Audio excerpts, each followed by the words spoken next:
moving on.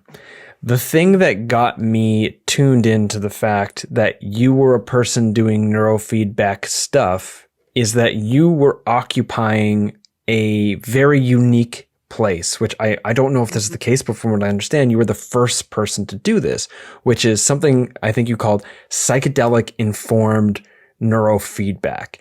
I want to know about what this is, and I think it would be helpful if you presented it in like narrative form of sort of like what inspired you to look at it, what did you first do, what did that show you about what was possible, and where are you at now?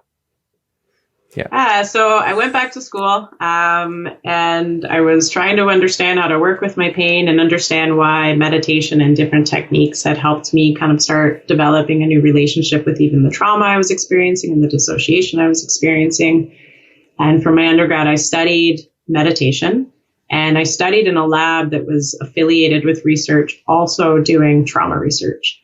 So I had a teacher brought in a neurofeedback therapist to one of my classes, and she gave a talk on neurofeedback. And I remember I just felt like my soul had leapt out of its body. It was the first time somebody spoke about neurofeedback in such a way that, or spoke about my experience in such a way that made sense of what I had felt. So after my accident, I just felt like my whole body and mind had been rewired, and I was kind of standing to the left of myself, and I couldn't quite figure out how to get back in. And they just kept saying, I feel like my brain was rewired. I don't know what happened.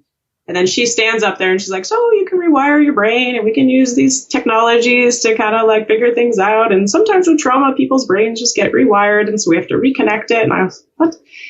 So I ended up looking deeper into neurofeedback and my lab, and I started doing research as a support for some master's students who were studying a specific form of neurofeedback called alpha down. And they were comparing it to a traditional like quiet mind or guided meditation.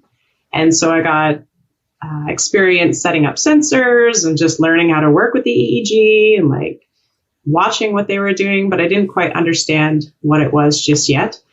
And then when I got into my master's program, because I'd been working in the lab, my supervisor approached me and said, you know, there's an opportunity to do more research in this field. We've actually noticed that there's an overlap between dissociative states and psychedelic states, and that this alpha frequency that we've been working with in a psychedelic state, it's not just the alpha frequency, but it's actually everything from 1 to 20 hertz, which is delta, theta, alpha, beta, seems to quiet in the brain, and it's like wrapped around this alpha frequency drop. And the alpha frequency drop is heavily tied to our default mode network and our sense of self. And we see a lot of that in the psychedelic lingo and literature right now, that it's modulating the DMN. So I was really interested in that, and we all got together in the lab. I think there was 3 or 4 of us, and we tried it. And I remember I went home that night and I had all this goo in my hair. So I was taking a shower and I was looking down at the ground, and I was like, wow, I'm like, the bubbles are so pretty. So pretty. I like sat down, I started playing with them, and then I was like, I am definitely in an altered state right now. Like, this is not my normal state. And it was a very like effervescent and kind of playful state. So then I talked with my supervisor, and I was like, oh my God, this is so exciting. Like, who gets this research? He said, well, if you want it, it would be really great for you to do it. So I was like, okay. So we kind of got special permission for me to do my master's in counseling, but my thesis was more in neuroscience because he was going to be supervising me. And they said, okay, go ahead. And I just ran into the program like guns a-blazing. Like, people were still trying to figure out their thesis, and we had worked over the summer. And by the time it was the first day of my master's, I was already running participants. So I ended up running over probably 100 people through this. And during my master's program, I was giving myself the neurofeedback on a regular basis. And I started recognizing that it felt really good. Like, after I did, everything felt clear. I felt like I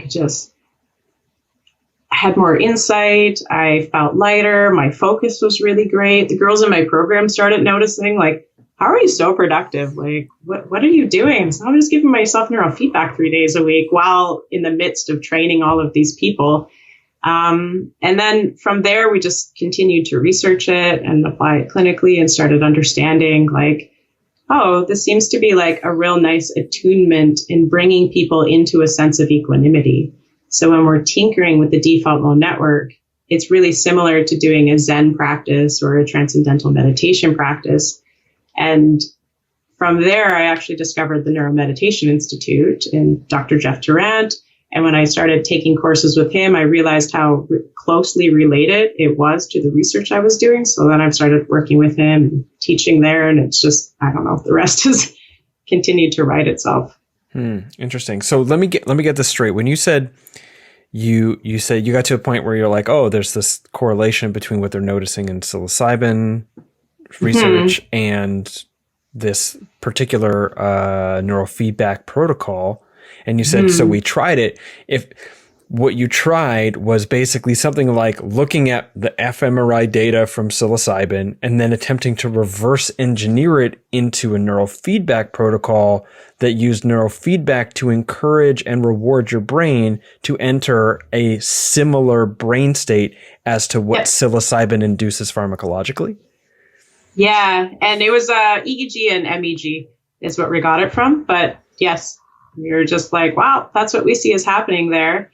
And let's see what happens if we try to mimic it. And that's what we've done with the Neuromeditation Institute too, is just looked at this wealth of data.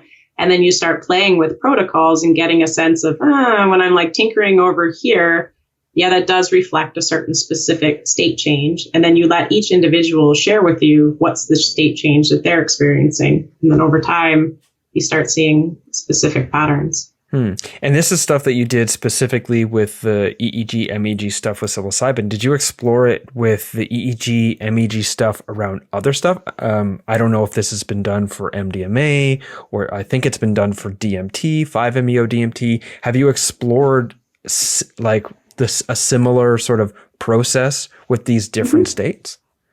Yeah, we've started to. So Jeff has actually done quite a bit with DMT, and he finds that if it's close to after someone has used DMT, you can almost bring the DMT state back, especially if we're using more of an S-Loretta protocol. So you have more sensors on the head, and we're working with the medial prefrontal cortex, which is another area that gets suppressed.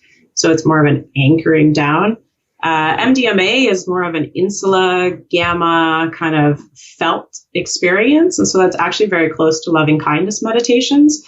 So when I have clients that are ready for it, we can start working with the insula and waking the insula up and giving them a gamma boost there. And then I walk them into a meditative state where you think about compassion, the people that you care for, like a traditional metta practice. But the idea is dropping into the felt sense.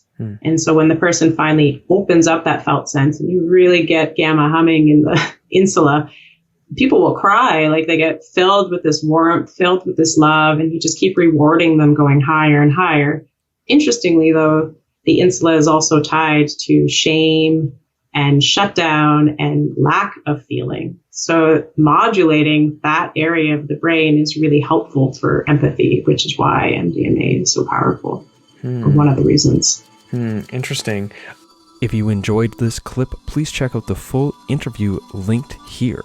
You could also check out more interviews like this one at our main channel, Adventures Through the Mind, also linked here. Of course, please subscribe to the channel here at Mind Clips and hit the little bell to make sure that you have notifications for every time a new clip is released. Thanks.